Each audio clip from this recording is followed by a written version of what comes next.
Welcome, Kitty, from the law faculty. Well, some of you would remember Prof. Darcy de Toy. That time when we started with e-learning, and everybody said, "Oh, go away, this university will never come on board." And when Roger will remember, Darcy was one of our first customers. And everybody said, "There's an age factor." Well, Darcy, never mind. He said, "Juliet, let's see how brave you are. I want my master scores online. They're coming twice, only twice to UWC." I was so afraid that I had announced that all the tools. And Darcy's course, Labour Law in the New Global Market, Kitty's taken over. It's been online since about 2007. They only come twice a year, and then the rest is online. Welcome, Kitty. Okay, I thought I would start the presentation by showing you exactly what's available to the students for the multimodal. On the left-hand side column, you can see that all announcements, so anything the students need to know, warnings about when assignments are due, etc., is done online. All their course resources, meaning every single reading, apart from few chapters in books, because we do want them to use actual libraries as well, but everything else is posted online. The course content that you can see in the right-hand column, also as much information as possible. Their module outline, we give them a step-by-step guide to success in the module, so it's week by week. What do you need to be doing so that you'll be successful? We give them information so that they can come to the introduction workshop prepared. That workshop is where we do the more technical things, such as the training by the wonderful e-learning team that trains them how to use this, because this is how they go through the rest of the module. We give them information on how assignments and the exam works, their major assignment, the topic is posted, with also tips on how to proceed so that they don't try to do the assignment a week before the time. We give them an overview of topics and tasks so that they can see that sometimes you can use information from two different topics for a specific question in the exam.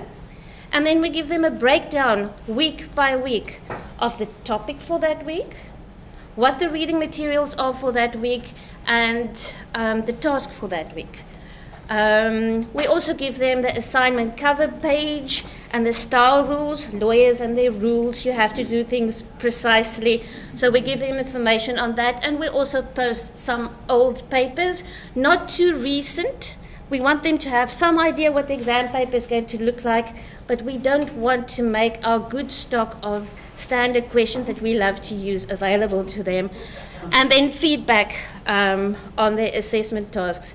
So the assignment is posted online. They upload the assignment online.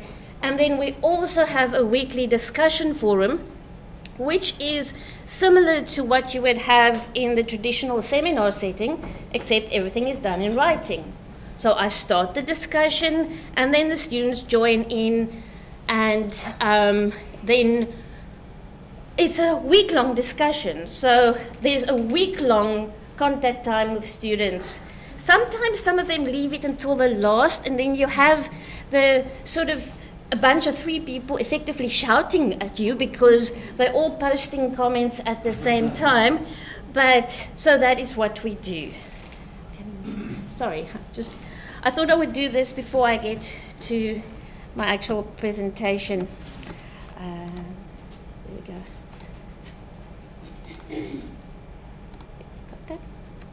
There we go. As when I was introduced, it was said that Darcy did this before me. It's never good to inherit anything from Darcy, because apart from the fact that he's one of the 3 top labour lawyers in the world, in my view, he is so enthusiastic.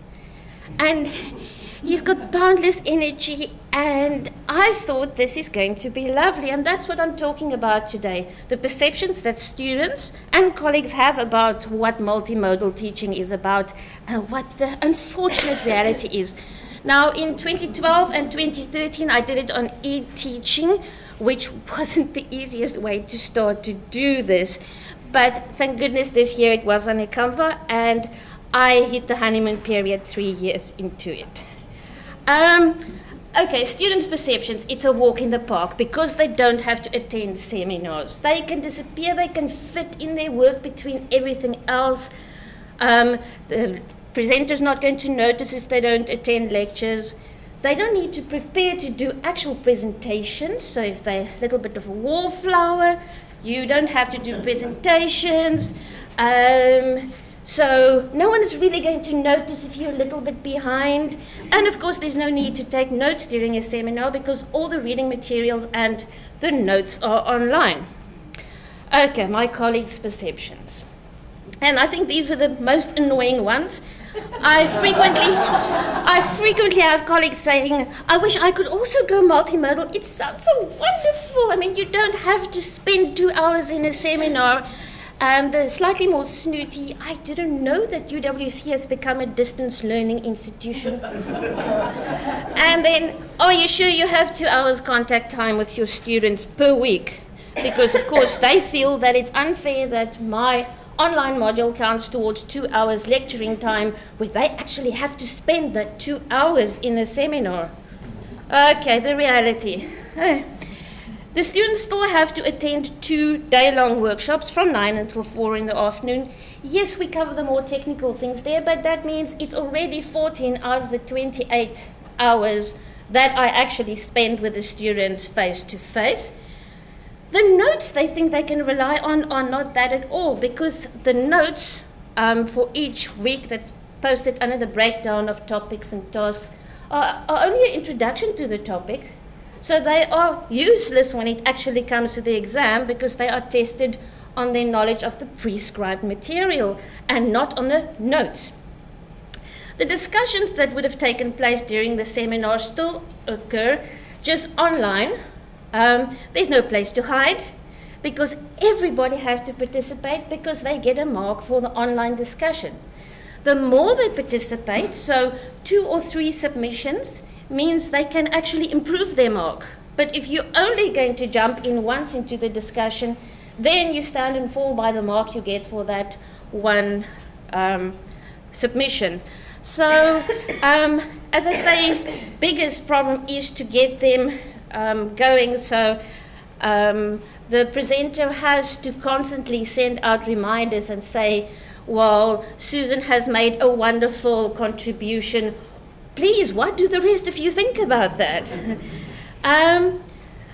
The reality, and this is what I would love to tell my colleagues, is no, it's not the same as distance learning. I'm not a UNISA professor having people marking the assessments coming my way and no contact time with students. There's a lot more than 2 hours a week contact time with the students.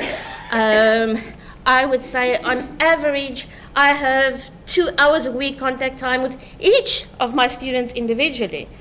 And everything I post onto the Ikamva site has to be flawless because I have postgraduate law students reading it. Oh, and they love to remind you when you made a typo. So it has to be absolutely flawless. You can't wing it. I'm sure I'm the only one who's ever going to admit it, but in the traditional seminar, every now and again, if you've had a very busy day, you find yourself winging it. There's no winging it on multimodal. The content has to be constantly updated. You can't, as you would in a seminar, say, well, the Constitutional Court came out with, in my view, wrong judgment 2 days ago. That changes everything that we've done on this specific topic. Please make sure you read the judgment.